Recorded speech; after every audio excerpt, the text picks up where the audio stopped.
New Jerusalem, it's said, is built, made up of 12 precious stones that we would make into jewelry now. Now here's the fascinating thing, which to me is the final proof that that book is the Word of God, that it must be God-inspired.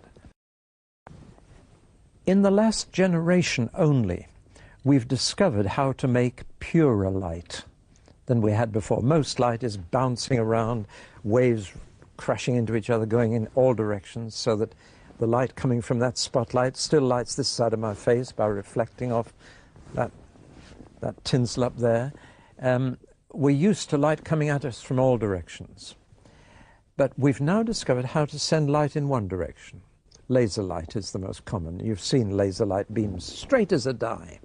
But we've also got what we call cross-polarized light. A polarized filter, if you can imagine, allows light through like that. But if you put another polarized filter at right angles to that, you've really got a very fine filter. If you take sunglasses and take one lens and put it at right angles to the other, it goes even darker. It only lets very straight light through. Now, people have taken jewels and precious stones and cut a very thin slice for microscopic purposes, and then shone cross-polarized light through them to see what happens. To put it very crudely, what happens to these precious stones in pure light? And one of two entirely different things happens with every jewel. The technical term, to give you a bit of science for a moment, is anisotropic jewels and isotropic jewels. Now what happens is this. Some jewels in pure light, whatever their color to begin with, they may be red, blue or green, turn into all the colors of the rainbow and the most fantastic patterns. Other precious stones in pure light lose all their color, just go black, look like a lump of coal dust. And it's only in this generation that people have discovered this unusual property. For example, diamonds in pure light are nothing. Did you get that, ladies? They're not Did you even hear that? Diamonds, nothing. Nothing. They won't be there. No, so make the most of them here.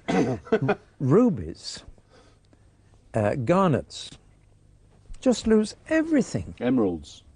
No, they keep it. Oh, good. There are other stones that are anisotropic and go into these beautiful colors. Now here's the fascinating thing.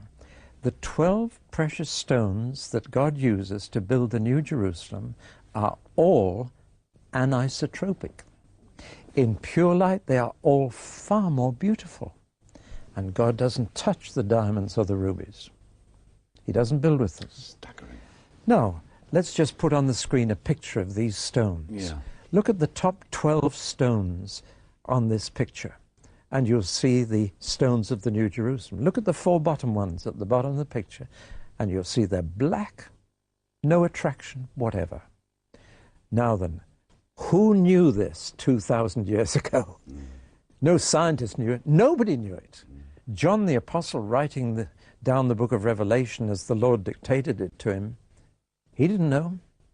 Nobody knew except one person in the entire universe, and he knew, and that was God himself. Where is that written exactly? Revelation 21, Right. halfway through, and you'll find all the 12 stones listed there. And you can just imagine from the picture we've seen on the screen how beautiful the New Jerusalem is going to be. No need for do-it-yourself decoration or changing rooms there. No need. The materials that God uses will be fabulous. From verse 19, 21 right. verse 19. Read them out. The first foundation was jasper. Yeah. The second, sapphire. The third, chalcedony. The fourth, emerald. The fifth, sardonyx.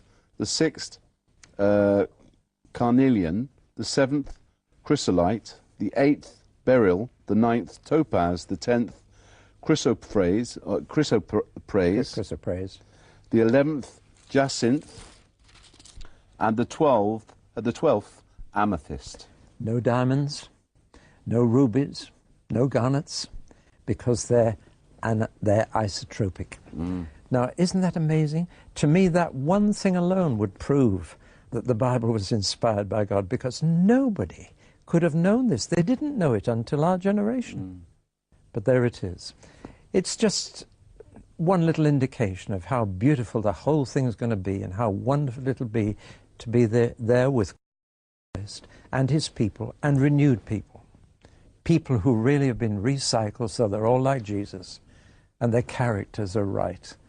And there is love, joy, peace, patience, kindness, goodness, faithfulness, meekness, and self-control in everybody. So let's just very briefly just recap a little.